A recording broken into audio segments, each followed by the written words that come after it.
ဂျပန်နေတာရှိတော်ရများနံပါတ်1ပူရီကူရာဆက်ကျွန်တော်တို့မြန်မာမှာတော့ဓာတ်ပုံရရင်ဓာတ်ပုံဆရာကြီးတွားပြီးတော့ဓာတ်ပုံရိုက်လေးရှိရပါတော့ဒါပေမဲ့ဂျပန်နဲ့တခြားသောနိုင်ငံတွေမှာတော့ကျွန်တော်ဓာတ်ပုံဆရာမလိုဘဲနဲ့ဓာတ်ပုံရိုက်လို့ရတဲ့ photo book တွေရှိရပါတော့ဒါပေမဲ့တခြားနိုင်ငံတွေနဲ့မတူတာကဂျပန်မှာတော့ပူရီကူရာလို့ဆိုတဲ့ဓာတ်ပုံရိုက်တဲ့ဆက်လေးကနေရာတိုင်းမှာရှိတယ်ပေါ့နော်အဲ့ဒီဓာတ်ပုံရိုက်တဲ့နေရာမှာပဲသူကဓာတ်ပုံမှာရှိတဲ့ background ပြောင်းတာတွေမျက်နှာပေါ်မှာ effect ထည့်တာတွေအဲ့လိုအသားဖြူအောင်လုပ်တဲ့ဟာတွေပြီးတော့အယုတ်ကလေးတွေထည့်တာတွေနဲ့ကျွန်တော်တို့စာရေးတာတွေပါတစ်ခါလုပ်လို့ရပါတော့အဲ့ဒီအပြင်ကိုသူကစက်ကထွက်လာတဲ့ဓာတ်ပုံကိုအဲ့လိုဓာတ်ပုံသာမကဘူးပေါ့နော်အဲ့လိုကိုဖုန်းရဲ့ gallery မှာလည်းတစ်ခါတည်းသိမ်းထားလို့ရတယ်ပေါ့နော်အဲ့ဒါကြောင့်မို့လို့ကျွန်တော်တို့ရုပ်ခံဟန်ဆာမှုဖြစ်တဲ့သူတွေအတွက်ကတော့လှနေအောင်ပြီးဖို့တိဆောက်ဖို့လို့လည်းလူကြီးမင်းတို့အတွက်ကတော့ share ထားလိုက်ရပါတယ်ခင်ဗျာ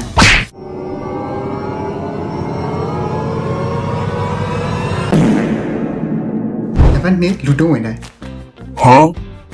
အဲ့တော့မြန်မာနဲ့မစိမ့်နဲ့ဝင်နေပေါ့နော်ဘလို့မြန်မာနဲ့မစိမ့်တာလဲဆိုလို့ရှိရင်တနည်းအားဖြင့်မြင်အောင်ပြောရရင်တော့စပယ်ယာတွေဖြစ်တယ်ပေါ့နော်မြန်မာမှာလည်းကျွန်တော်တို့ရုံတက်ရုံစင်းချိန်တွေဆိုလို့ရှိရင်ကားအရန်ကြက်တာကြောင့်ကျွန်တော်တို့စပယ်ယာတွေကကားနောက်ခံမှာစင်နှကောင်ဖိန်ထောင်လို့ရတယ်ဆိုပြီးပြောပြီးတော့ကျွန်တော်တို့ဂျင်းထိပ်ပြီးအတင်းတိုးခိုင်းတယ်လို့ပဲဂျပန်မှာလည်းကျွန်တော်ရထားလူကြက်ချိန်ဆိုလို့ရှိရင်တိုးခိုင်းရတဲ့ဝန်ထမ်းတွေကတက်တက်ရှိတယ်ပေါ့နော်ဂျပန်မှာကရုံတက်ရုံစင်းချိန်ဆိုရင်ကျွန်တော်ရထားတွေအရန်ကြက်တာကြောင့်အဲ့လိုဝန်ထမ်းတွေကိုကျွန်တော်အချိန်ပိုင်းဝန်ထမ်းဖြစ်ခန့်ထားလေးရှိရပေါ့နော်အဲ့ဒါကြောင့်မို့လို့ဂျပန်ရောက်နေတဲ့အချိန်ပိုင်းလှုပ်ရှားနေတဲ့မြန်မာနိုင်ငံအကြောင်းသားတွေအတွက်ကတော့ဒီလုပ်တဲ့အဆင်ပြေဆုံးလို့ကျွန်တော်ထင်ပါတယ်ဗျာဘာလို့လဲဆိုတော့မြန်မာမှာကလေးကကျွန်တော်တို့အတွေ့အကြုံတွေအများကြီးရှိနေကြလို့ပါဗျာနံပါတ်3လိုလျောက်ဈေးအောင်ဆက်များဂျီတွန်းဘိုက်ကီလို့ခေါ်တဲ့ကျွန်တော်တို့ဈေးအောင်တဲ့ဆက်တွေကပေါ့နော်ကျွန်တော်မြန်မာနိုင်ငံမှာတော့တိတ်မရှိပေမဲ့အနောက်နိုင်ငံမှာတော့အတော်လေးသုံးနေပေါ့နော်အဲ့ဒီမှာတော့ကျွန်တော်ဂျပန်ကအဆိုးဆုံးနေပေါ့နော်ဘာကြောင့်ဆိုးရလဲဆိုလို့ရှိရင်တော့သူကခြေလန်းငါးလဲလောက်နှမ်းလိုက်တာနဲ့နောက်ထပ်ဆက်တစ်လုံးရှိနေလို့ပေါ့နော်ကျွန်တော်တို့တိုကျိုတို့ဘာလို့မြို့ကြီးပြကြီးတွေမှာမကဘဲနဲ့တခြားနယ်ဘက်တွေမှာပါဂျီတွန်းဘိုက်ကီတွေအရန်ပေါ့တယ်ပေါ့နော်ဂျပန်မှာဆိုလို့ရှိရင်အဲ့ဒီလိုဆက်မျိုးအမျိုးပေါင်းကျွန်တော်တို့5 million လောက်ရှိရလို့ကျွန်တော်သိရတယ်ပေါ့နော်အဲ့ဒီဆက်တွေမှာကျွန်တော်တို့အချိုရည်တွေနဲ့ snack တွေအပြင်ကိုတခြားသော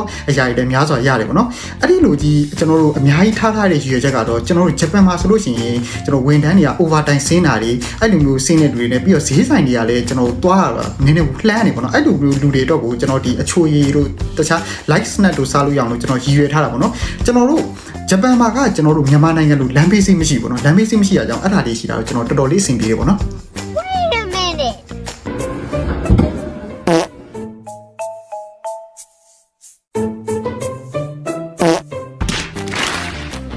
နံပါတ်4တိုကျိုမြို့ရဲ့အကြီးဆုံးမြို့ခံပြည်သူကျွန်တော်တို့2015လောက်မှာဂေါ်စီလာကြီးอ่ะဗောနော်ကျွန်တော်တိုကျိုမြို့ရဲ့တရားဝင်နေထိုင်သူဖြစ်မှတ်တမ်းမှတ်ပုံတင်ခဲ့တယ်ဗောနော်သူတို့ကကျွန်တော်ဂေါ်စီလာကြီးကိုအဲ့လိုမှတ်ပုံတရားဝင်နေထိုင်သူဖြစ်ပေးရခဲ့ရုံနဲ့မကဘဲနဲ့ကျွန်တော်တို့ဂေါ်စီလာအတွက်ပါအလုပ်ခံထားခဲ့ပြီးတော့တရားဝင်နေထိုင်ခွင့်ဖြစ်ပါပေးခဲ့တာဗောနော်သူ့လောက်ကတော့ကျွန်တော်ခီးသွားတွေကိုဆွဲဆောင်ရတာဗောနော်ဘာကြောင့်အဲ့ဒါကြောင့်မို့လို့ကျွန်တော်တို့ဂေါ်စီလာကြီးကိုတော့မှနိုင်ငံသားခွင့်ပေးတဲ့နိုင်ငံမှာကျွန်တော်တို့ဂျပန်နိုင်ငံသားဖြစ်ဖို့ဆိုလည်းမခက်ပါဘူးဟဲ့စ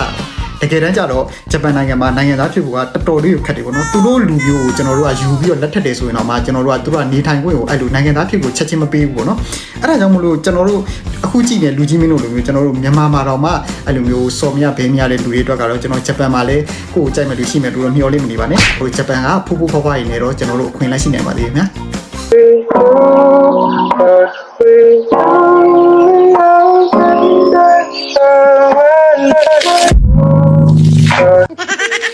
နောက်ဗီဒီယိုလေးကိုအဆုံးထိကြည့်ရတဲ့ကျေးဇူးတင်ပါတယ်ခင်ဗျာတတာ